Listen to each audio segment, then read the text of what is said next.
Assalamualaikum warahmatullahi wabarakatuh. Perkenalkan, nama saya Faridatus Solihah. Saya kuliah di IAI Syarifuddin Lumajang, mengambil prodi Pendidikan Agama Islam semester 3 kelas 3D. Bismillahirrahmanirrahim. Pada hari ini, Kuli akan memaparkan tentang teori kognitif dan humanistik. Teori kognitif menurut Jean Piaget,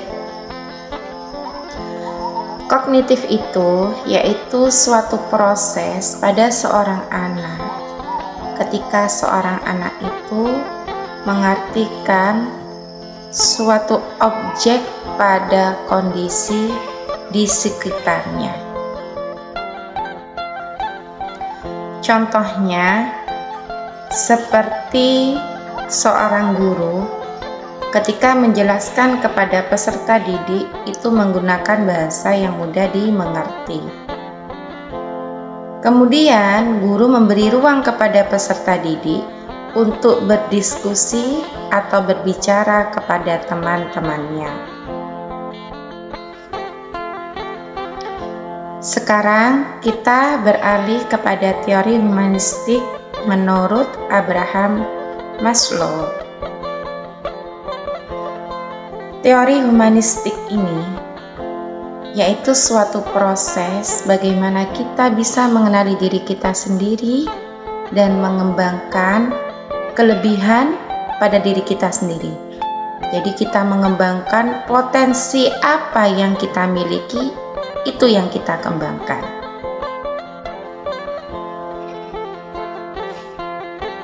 Contoh teori humanistik nih banyak sekali. Coba kita lihat di atas ini. Contohnya yaitu 1. Menentukan tujuan suatu pembelajaran. Jadi ketika kita belajar, mengajar, kita harus punya tujuan. Tujuan pembelajaran yang kita sampaikan itu tujuannya untuk apa, bagaimana, seperti itu. Terus yang kedua, merumuskan materi pembelajaran sesuai dengan tujuan pembelajaran. Jadi harus terkonsep. Jangan sampai kita menerangkan ilmu agama yang kita terangkan ilmu tata boga. Seperti itu ya. Terus melakukan identifikasi awal terhadap kemampuan setiap siswa. Nah, diingat ya, di sini nih siswa itu tidak ada yang bodoh. Buatan Allah itu tidak ada yang bodoh. Yang bodoh itu prasangka kita kepada murid kita. Semua anak itu punya kelebihan dan kekurangan masing-masing. Jadi kelebihan itu yang harus kita kembangkan. Kelebihan dari seorang anak didik itulah yang harus kita kembangkan. Dan kita jangan memaksa anak itu mengikuti apa yang kita sukai. Contohnya nih, kita mengajarkan ilmu IPA.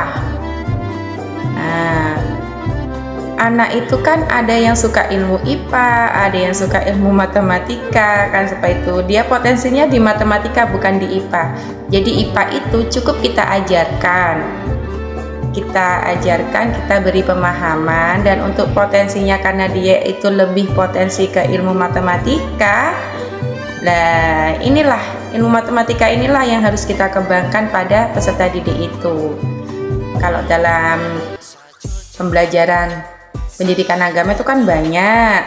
Kalau di SMK, SMA itu kan PAI, jadi satu PAI. Tapi kalau di aliyah atau MA itu kan jadi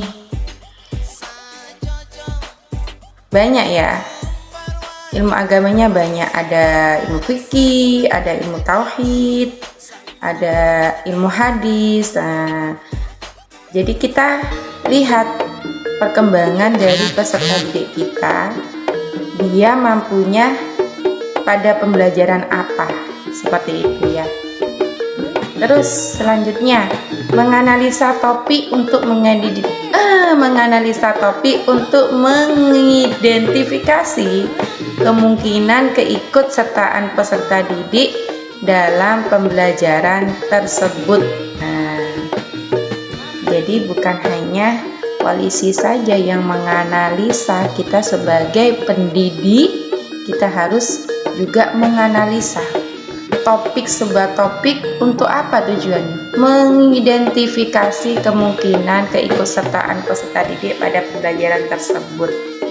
Siapa tahu peserta didik itu senang kepada pembelajaran yang kita terangkan dan dia mempunyai kelebihan dari satu mata pelajaran. Dia suka semua pembelajaran, kan ada murid yang seperti itu, ada yang juga murid yang suka pembelajarannya cuma 2, lainnya yang penting paham, mengerti, tahu. Ada yang suka semua, itu kan ada seperti itu. Jadi mengidentifikasi kemungkinan keikutsertaan peserta didik pada pembelajaran tersebut. Sekian presentasi dari Farida.